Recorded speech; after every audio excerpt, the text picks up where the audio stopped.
Okay, thank you, Chairman. We're now live streaming and I'll hand the meeting over to yourself. Thank you. Lovely, thanks, Teresa. And good morning, everyone, and welcome to Monday, the 30th of November 2020, Cabinet at 9:30, taking place via Zoom. We'll crack straight on with agenda item 1, which is minutes of the previous meeting held within pages 4 to 6. Do Cabinet colleagues agree they're a true and accurate record? Paul, Hewitt? Super, thank you very much. Apologies for absence, Julie and Teresa? Chairman, I have no apologies for absence. Lovely, thank you. Item 3, urgent business. I don't have any. Declarations of interest for any Cabinet members present. And for any other members wishing to address the meeting, if you can make yourself aware at that agenda item if you are addressing it and you believe you have an interest to declare. Item 5, non-members, you're most welcome. I can't see how many are on today. We've got 26, so probably a good splattering of about 14 non-members, so you're all welcome. Item 6, Chairman's announcements. I'll crack straight on. Hopefully you can see my virtual background. Enjoy, discover and explore. That's getting ourselves ready for our high streets opening this week. It's part of our confidence campaign Mark II, and I hope all of you are sharing all the social media which is about.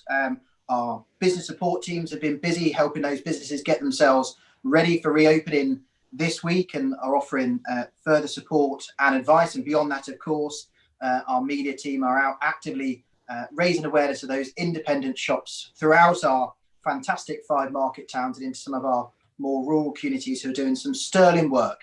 And during these unprecedented, challenging times, they need every single one of us to be supporting our local high streets and shopping local. And part of the enjoy, discover and explore is that first part of that, getting ourselves ready for the rest of 2020 and into 2021 and ensuring that all of our 5 market towns are communities which will thrive. And I know we've got some independent businesses on the call today, and they're very much in need of all your support over Christmas.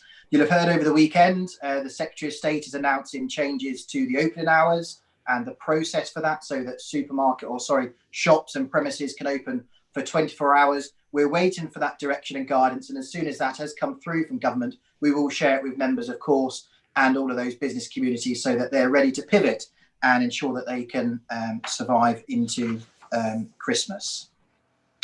Beyond that, colleagues, tomorrow is World AIDS Day, and some of you may have seen I'm wearing my red ribbon today, and I'm proud to wear my ribbon to support everyone who is living with HIV.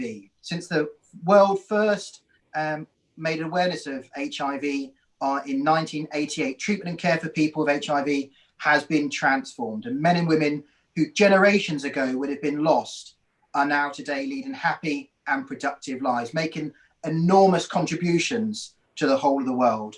Neighbours, much loved children, friends, partners, and now living testament to how far we have come over the decades.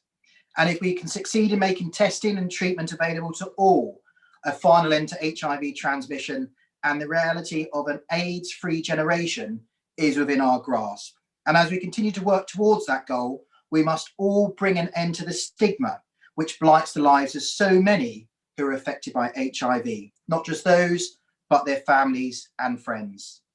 This stigma leads to social isolation, lower self-esteem, and damages mental health.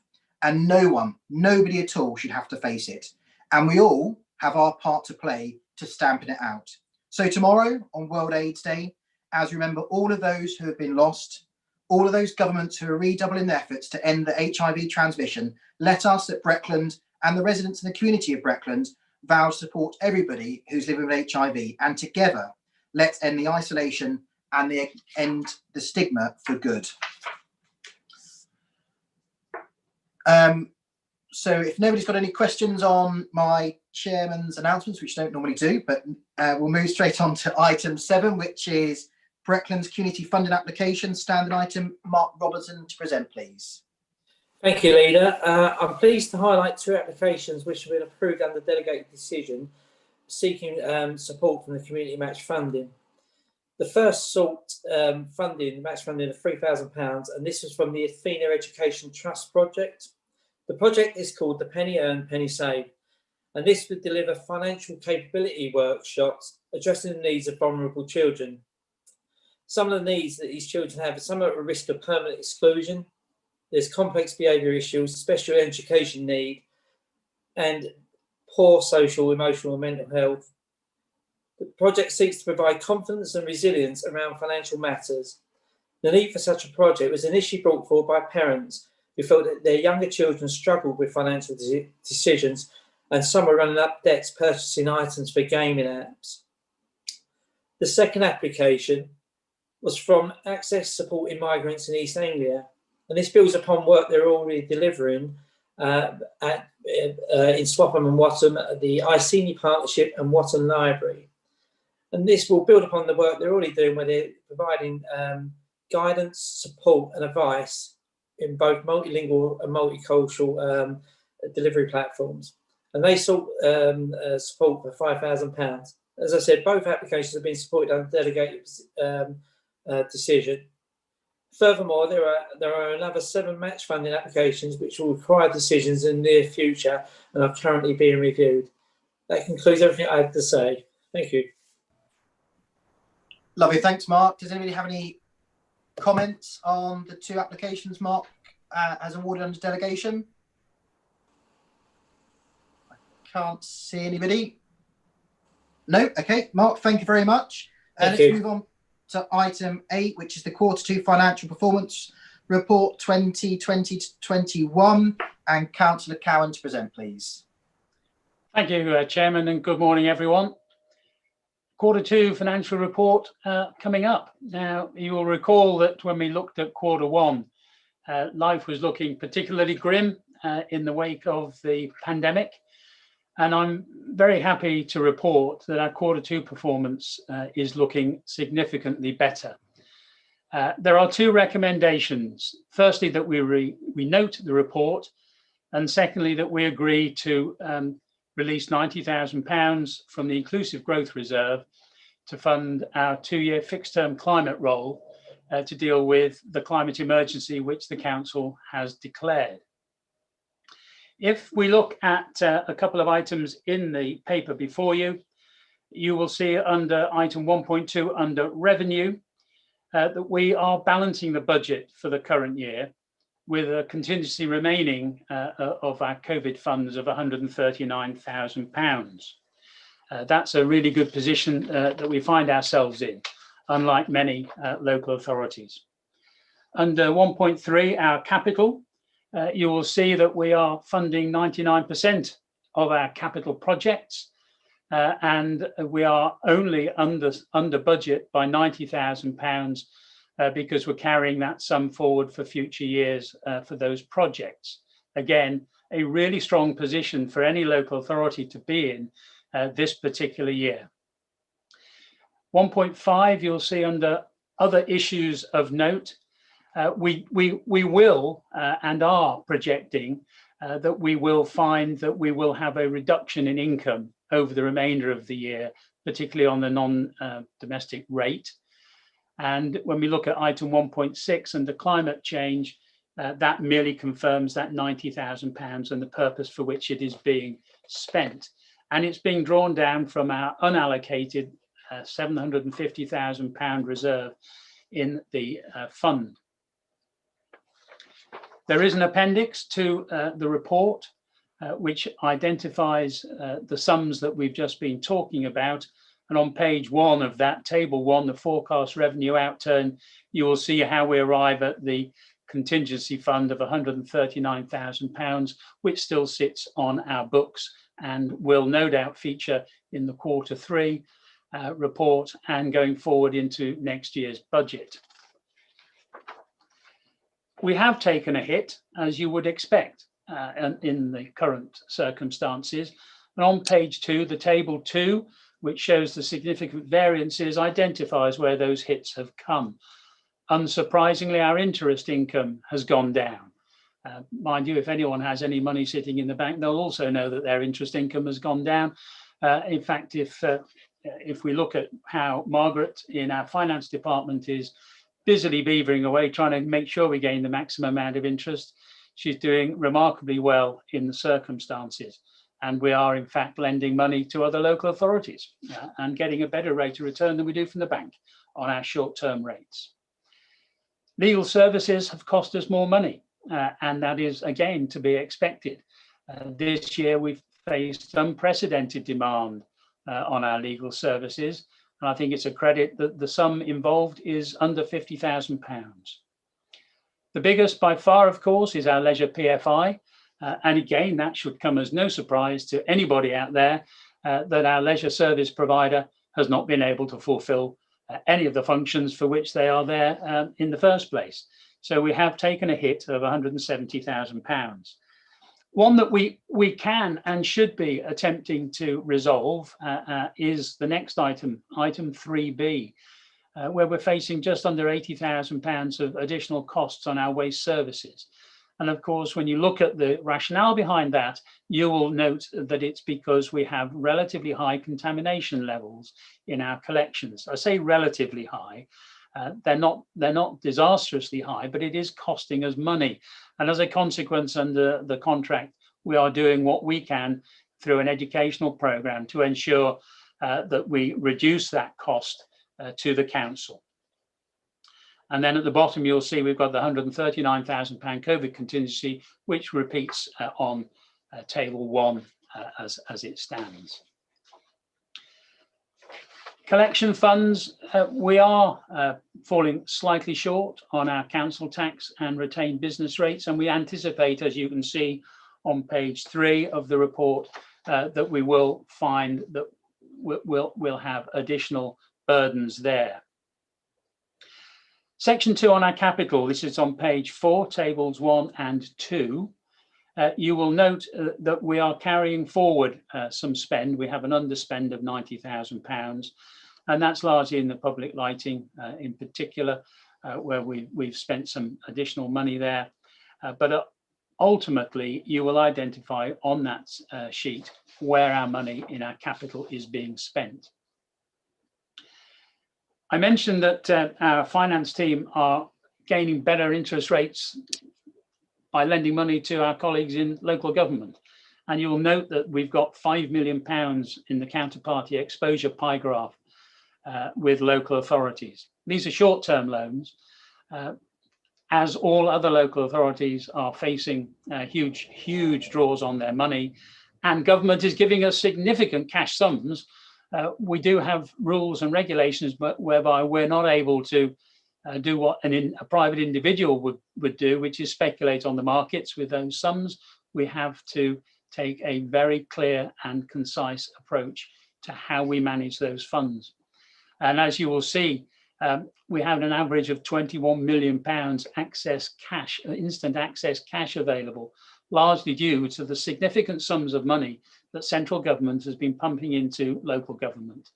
So we've done what we can with that and put it in a place which will show us a modest return, but nevertheless a return which assists other local authorities, where at the same time as gaining us a better rate of interest than we would if we just stuck it in the bank.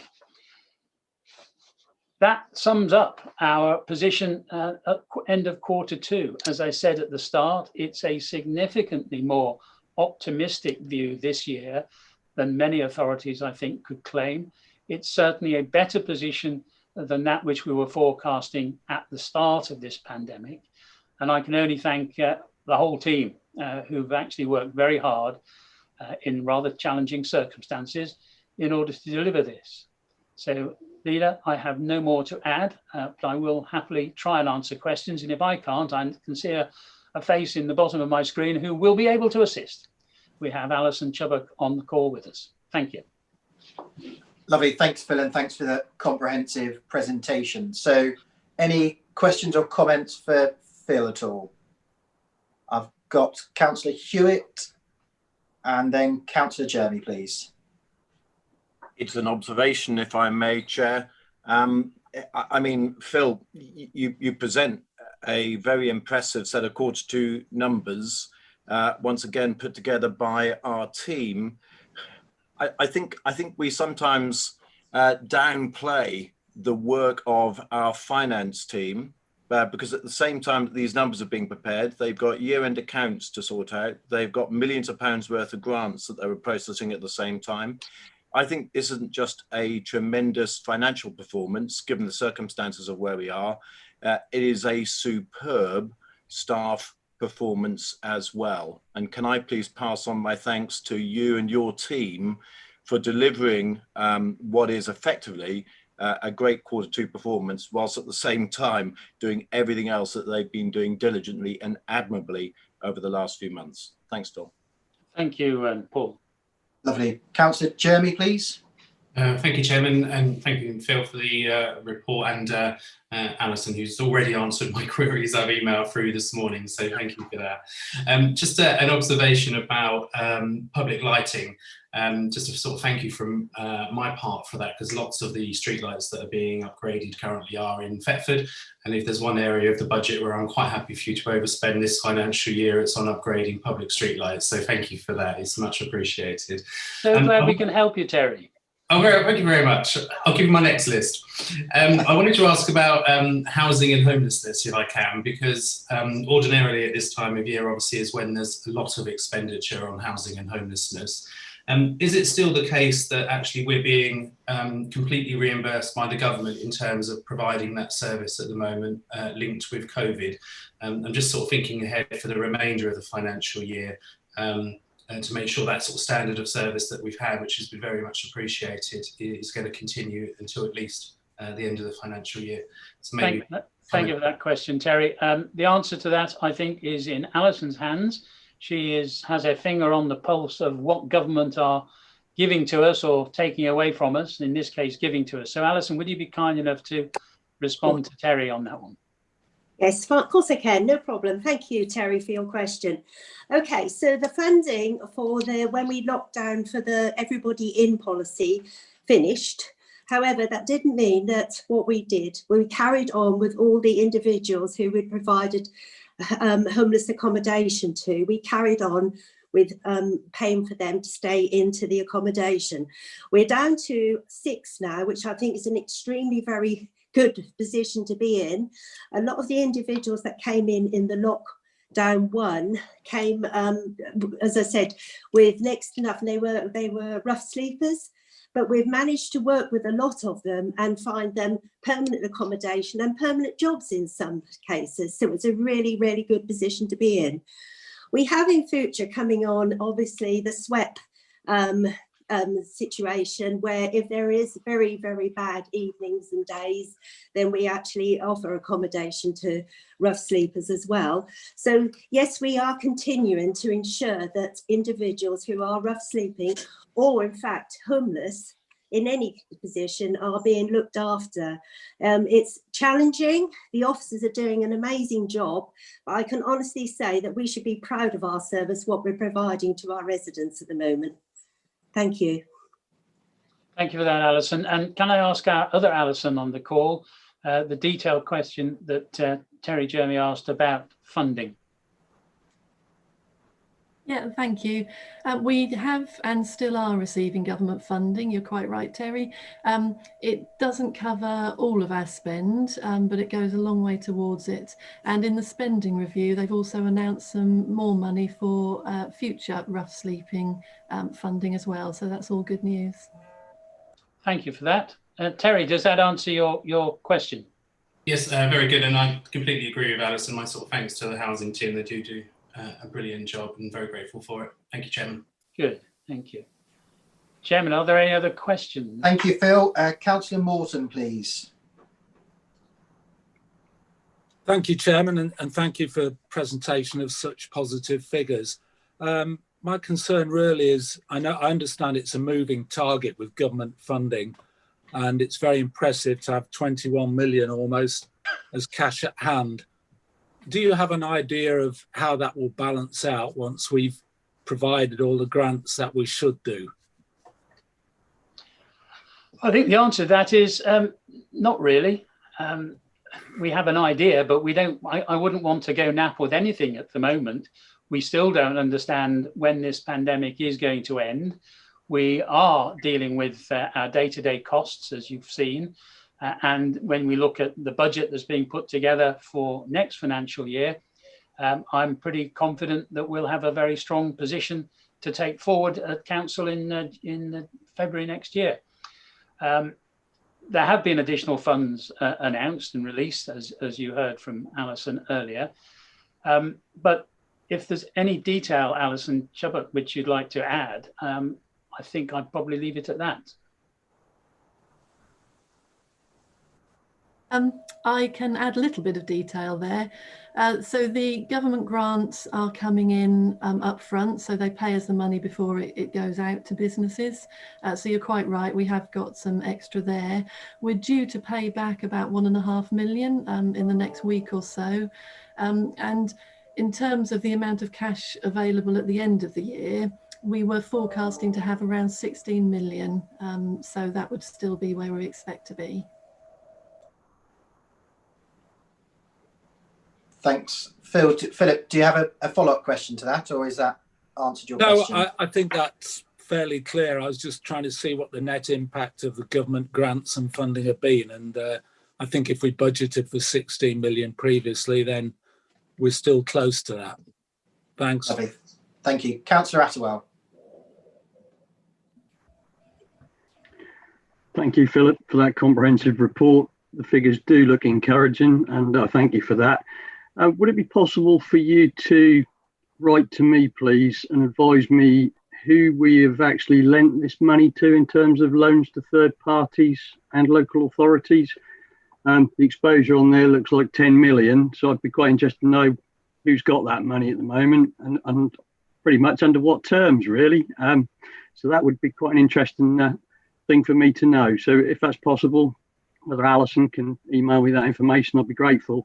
The other question I had, it just follows on from what Alison was saying, in terms of provision for rough sleepers, the night shelter provision that we have down in Bedford, are we providing that with, because I think that's provided by a third party. I was fortunate enough to go down and spend some time there last winter and see how that all works. We are, I presume, giving them some additional funding, and how will that work in terms of COVID and social distancing at the moment? Because I presume that must be causing some issues in how that's run. I'd just be interested to know what the financial situation is with that. Thank you. Thank you for that, Councillor Attewell. Well, on the first point, Alison Chubbuck was nodding sagely there, so I'm sure we can write, unless there's a serious matter of confidentiality, which I doubt very much, and give you the details of our funding. I've certainly seen from Margaret Bailey figures which demonstrate where that money is being put and over what periods, and that is in the public domain. But Alison Webb will probably be better able to answer your question on the night shelter. Okay, thank you very much. Okay, what I want to do, Councillor Attewell, if it's okay with you, is get you a full report back on how we're dealing with that. I've been reassured by the teams that we actually take very seriously COVID implications, both for the team that are working there and the people who are there. But I want to make sure I get all the facts right, and if it's okay with you, I will send you an email with all the details on. Thank you. Yeah, thank you, Alison. That's much appreciated. And I'll just echo what I think Terry Jeremy said earlier on. The housing team do an excellent job. I've been down there, seen the work they do with the night shelters, etc., and the whole team. I think that's a team to be proud of with the work they do. So thank you for that. Thank you. Lovely. Thanks, Councillor Ashworth. Any other questions or comments on the Q2? It's Fabian Eagle, Chairman. Lovely. Fabian. Yes, thank you. Just to Phil and Alison, you raised a point that you had to return 1.5 million to the government. I just wondered why. Obviously, I've missed that somewhere on a point, but I thought we'd managed to spend it all. So if I could just have some details, please. Over to you, Alison. Yes, we spent as much as we possibly could. Though the government paid us originally based on estimates, and on that particular scheme, the people that claimed were slightly lower than the money we got through. So that's why we're paying that back. All of the others have been fully subscribed apart from that one so far. Thanks, Alison. And just to support that, reassure you, I would rather that we actually gave the money back now rather than get penalised later on when we find that there's been fraudulent activity. I think our team have done remarkably well right out the blocks on those first grants, and this is what we're talking about. And it's a credit to them that they may well have started slowly in some people's eyes, but it wasn't a hare race, it was a tortoise and hare. And boy, oh boy, did we catch up and have shown the way forward in the second wave. So I think it's credit to them that we've not spent money we shouldn't have spent, but actually been able to give that back to government and satisfy everyone who applied. Thank you. and just on the back of that, Councillor Eagle, some of those businesses who were eligible didn't wish to draw the grant down for numerous reasons, and some couldn't draw the grant down due to state aid. So there were two other parameters in relation to that. So that's why some of that money was unspent. And just to reassure you and colleagues, all Norfolk leaders did write to the Secretary of State and for Bays to ask if we could keep that money within Norfolk and reallocate that through business support. And government's direction and guidance was that no, the criteria is quite clearly set and that they needed to draw that money back to reallocate it for future programmes and activities. And some of that work you'll have seen is currently being undertaken for the business support through the current tiering system you'll see across England itself. Councillor Sherwood, please. Thank you very much, Leader. I was always taught to say thank you, and part of Phil's presentation was, of course, the funding for the Environment and Climate Change Officer. I'd like to thank colleagues in advance of the vote, which I'm confident will show our commitment to the environment and working to help with climate change for this officer's post. I think it's a fantastic situation that even in this difficult time, we're still able to show our commitment to that and fund that post. So thank you, Phil and the team and my colleagues and all across the council for supporting that project. Thank you, Leader. Lovely. Thank you, Ian. If there Any are other questions, Leader? I've got Councillor Martin, please. Thank you, Leader. Just yes, another thank you. We had some fun and games, you'll remember, in the first lockdown, and actually getting support out to village halls and other community facilities across the district because of lack of clarity from central government.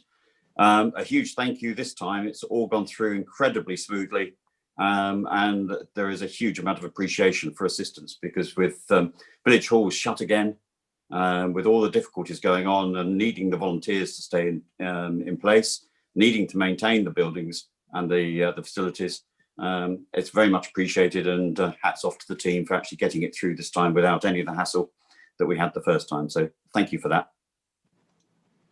Lovely. Thank you, Councillor Martin. I don't think there are any other questions.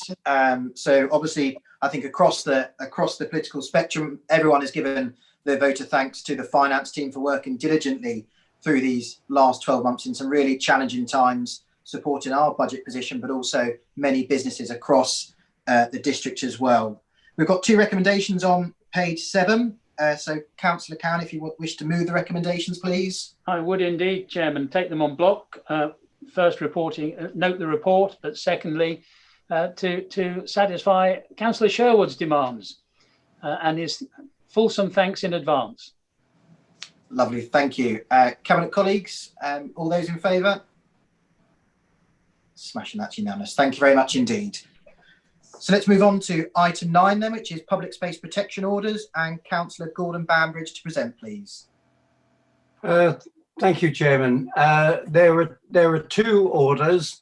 I have spoken to individuals involved in both of those districts, so I'm very happy to present both of these orders to you. I think we ought to look at them separately because they are slightly different, and but the principles behind them are exactly the same.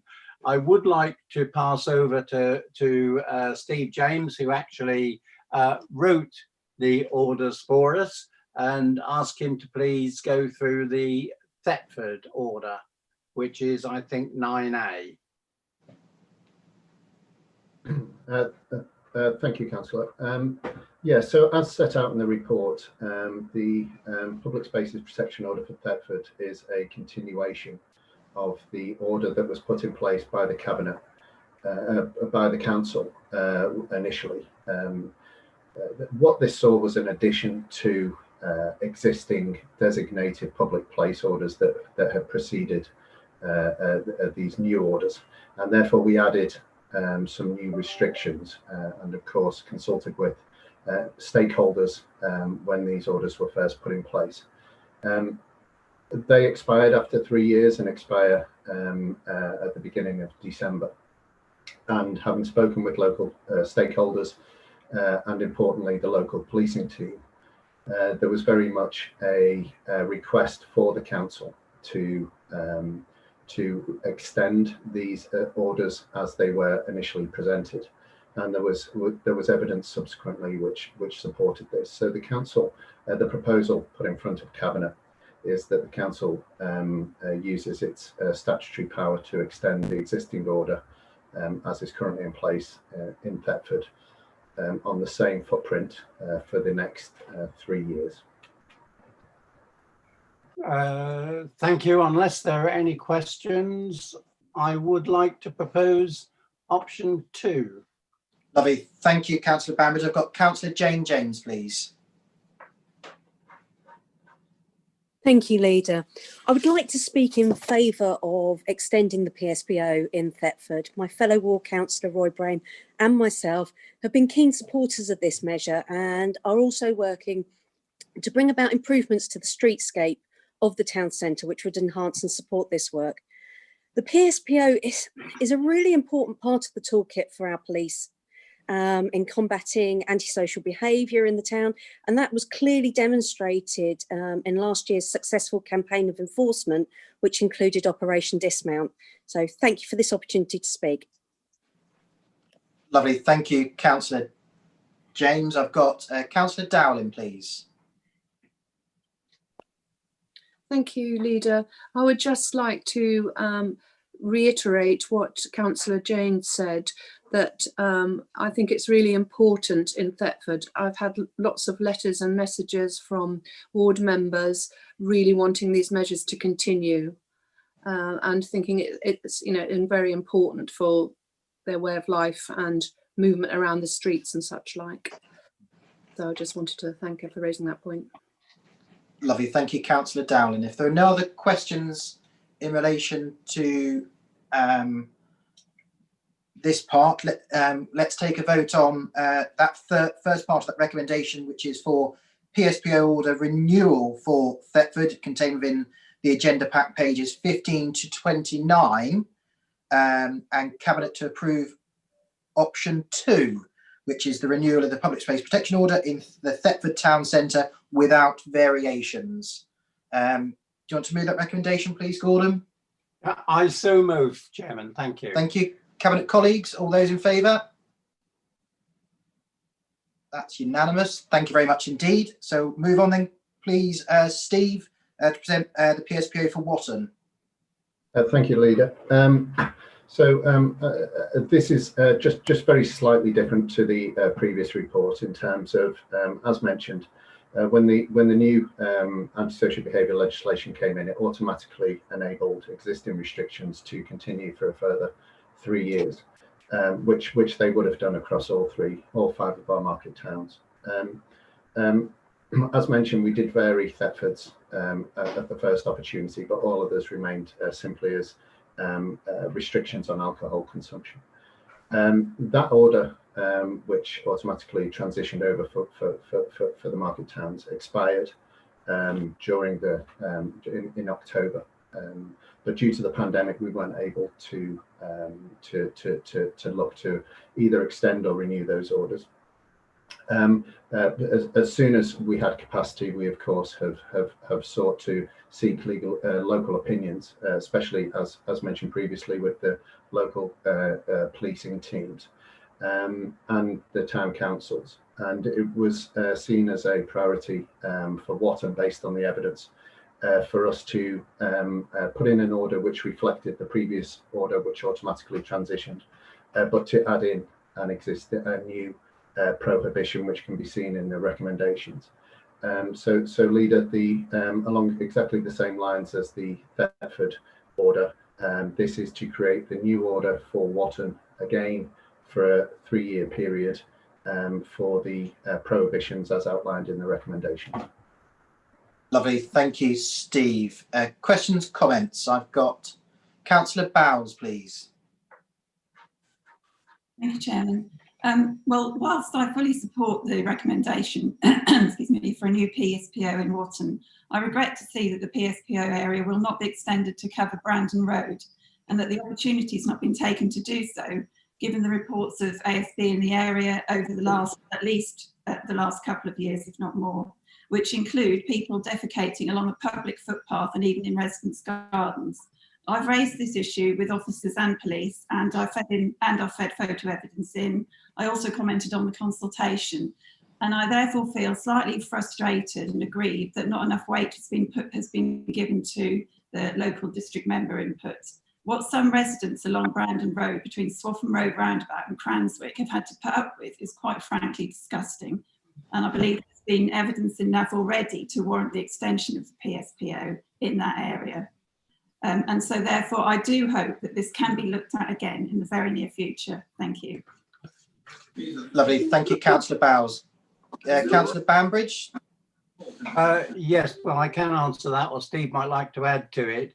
My understanding is that extending the PSPO there would not have increased the enforcement capabilities for those offences that are occurring in that area. Is that correct, Steve?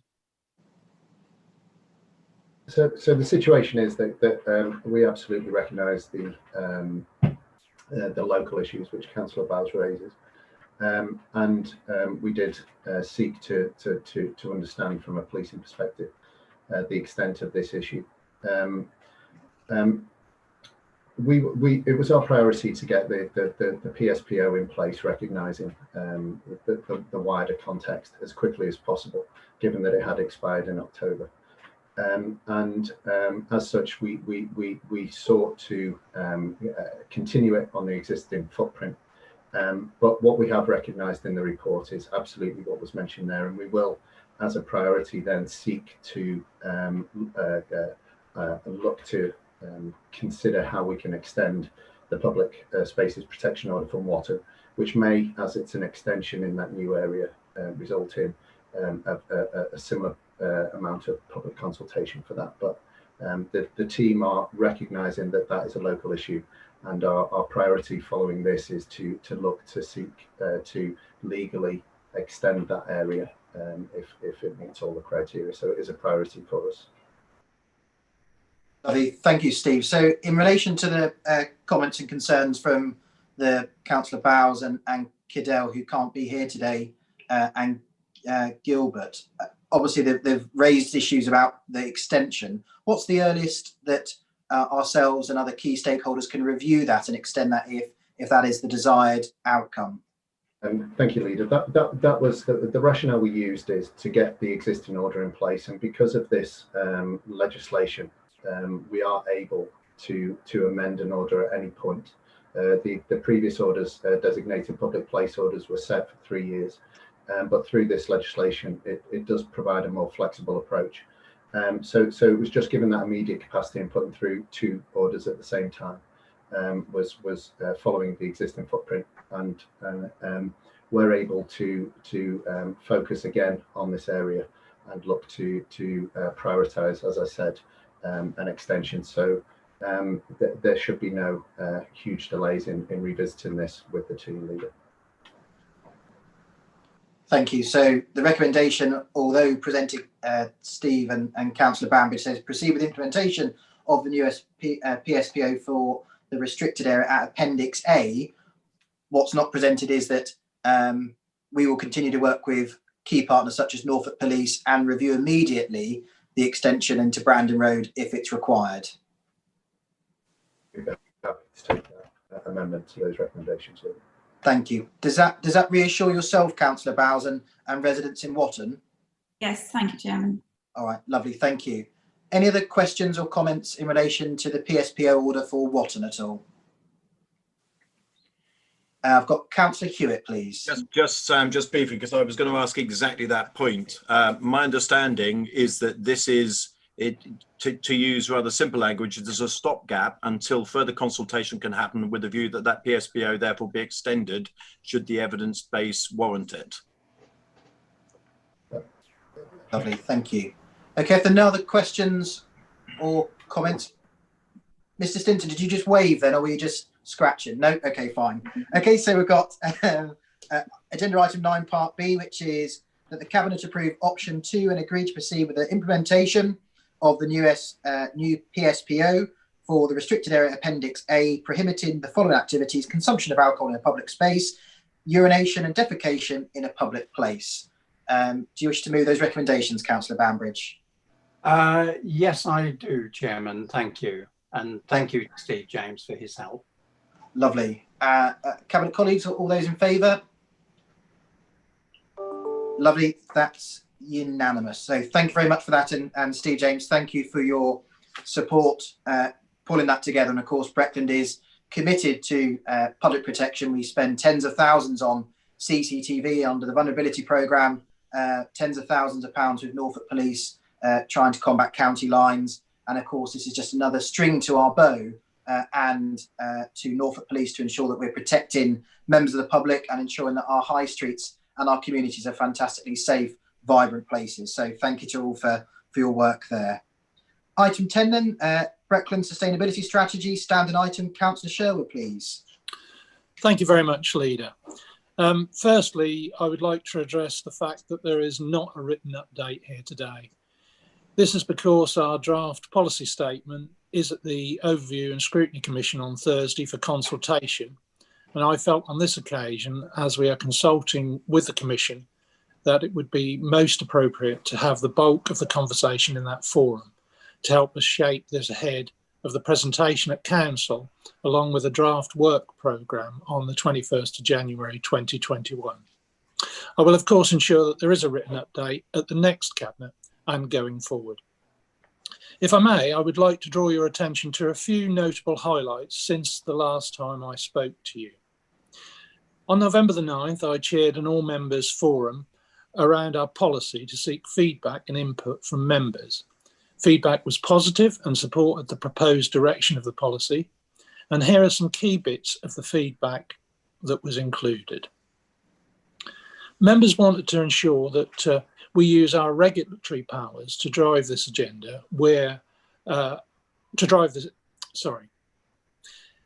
Members thought it was important that we used our regulatory powers to drive the agenda.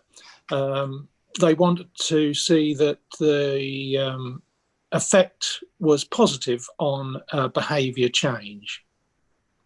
They wanted to ensure that the role of the local plan was key to looking at future policies and design principles. There is also an appetite to secure government funding to support this agenda, particularly looking around the grants and the schemes that the government has announced. There is a level of urgency around the agenda and the timescales for delivery, and we need to reflect this. There is also a need to explore the most effective carbon sinks and not just trees. And where we do create tree planting schemes, we need to ensure that they're the right trees in the right place and, you know, they've got some sustainability in life. There's been a lot recently, including over the weekend, about encouraging people to plant trees. This is really good. But to make sure a tree has a positive impact over its lifetime, it needs care and attention in its first few years. So just planting a tree isn't the full answer. We recognise that there is a role for towns and parish councils to commit resources to supporting this agenda. We also know that there is a need to focus on water management and conservation for the future in Breckland. There's quite a list. I had lots of ideas, I'm pleased to say, from lots of members who joined the meeting. We also need to explore the energy provision for the future, including exploring the options for placement of solar PV panels. Two more. Communications with the residents is seen as key, and I strongly back this. So we will be making sure that that's an important part of our policy. We also want more meaningful engagement with partners, particularly around improving impact of housing on the environment. Earlier in the meeting today, we approved the funding for the Environment and Climate Change Officer. I would like to tell you that we had 64 applications for this role. They're being interviewed, we narrowed it down, and the ones who've been called for interview are being interviewed at the end of last week and the beginning of this week. So that will soon be in place. With regards to the carbon order, the officers are receiving a draft report this week, and I'm very hopeful that I will be seeing the final version early next week. This has been delayed by a week due to the need to gather additional information due to our extensive asset portfolio. This is a key piece of work that will enable us to set a realistic target for being carbon neutral. Thank you, Leader. Lovely, thanks, Ian. I was going to say that Ian was trying to push all the questions to over the scrutiny this week, but as he did such a fulsome update here, does anybody have any questions for Ian on climate and sustainability strategy? I've got Councillor Morton, please. Thank you, Chairman, and thank you, Ian. You've mentioned the carbon audit is underway. When would that be available to all members, do you think? I'm going to say as soon as possible, Philip. But that's not a real answer. It was delayed because, you know, we have a big asset portfolio, and the company doing it needed much more information, so it has put it back. But I've been assured by officers that they will have it this week and I will have it next week. And I would like to get that out to all members as soon as I can in an appropriate format after that. I know you're all keen to see it, and I want you to see it too. So if you can be assured that as soon as I possibly can get that, I will do. Thank you. Lovely. Thank you. If there are no other questions for Councillor Sherwood, I very much look forward to scrutiny on Thursday. Ian, I will be in attendance, and I look forward to the final bit of that macerations and shaping which will take place there. So thank you. So we'll move on to item 11 then, which is date of the next meeting. This will be held on Monday, the 4th of January, 2021 at 9:30 via Zoom again. So I look forward to seeing you all then. Just a final plea as we get ourselves ready for high streets and businesses reopening again. We are absolutely aware that some businesses won't be able to reopen come this week, and we will continue to support and work with them through this challenging times. But can I please ask all members, please do raise awareness of our fantastic businesses throughout the district. Please, when you're thinking about doing your shopping, don't necessarily go to the big branded names and Amazon and things like that. Please do have a look at our website. We have an online catalogue of every single shops within our high streets where they offer click and collect online and everything else. Please do have a look at some of your other market towns you may not necessarily come into contact with, and do support them this year and into early next year as well. And that's it. I've officially now closed